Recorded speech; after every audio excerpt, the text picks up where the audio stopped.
हाय, कशा सगळे? तुम्ही आनंदी असाल, मजेत असाल आणि बिंदास असाल.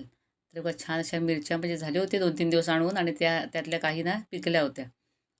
तर भरण्यासाठीच या मिरच्या आणल्या होत्या आणि हे बघा छान अगदी विळीवर कापून घेतलेल्या आहेत. आणि ना भरता-भरता काय झालं माहिती आहे, थोड्या बाकी राहिल्या आणि मसाला संपला म्हणून मग कंटाळा केला. तर म्हटलं आता काय करावं? तर म्हणूनच ना त्या अशा आडव्या-तेवढ्या कापल्या आणि म्हटलं त्याचं लोणचंच करून टाकावं. म्हणून त्याच्यात मीठ घेतलं, हळद घेतली, नॉर्मली म्हणजे चवीनुसार साखर घेतली आणि मोहरी आणि मेथी अशी याची पावडर करून ना अगदी छान मिक्सअप केलं. ते बघा म्हणजे लोणचं बनवणं हे मनात नव्हतं, पण ते अचानक बनलं गेलं खाण्यासाठी आणि अगदी ते मिक्स करून छान असं बरणीत भरून ठेवलेलं आहे. अगदी सगळं मिक्स करून घ्यायचं आणि बरणीत भरायचं आणि त्याच्यावर छान अगदी तेल गरम करून थंड करून तेल ओतून ठेवायचं. मग छान अगदी 8-10 दिवसात ते मुरतं आणि खाण्यासाठी तयार आहे. थँक्यू. Bye bye.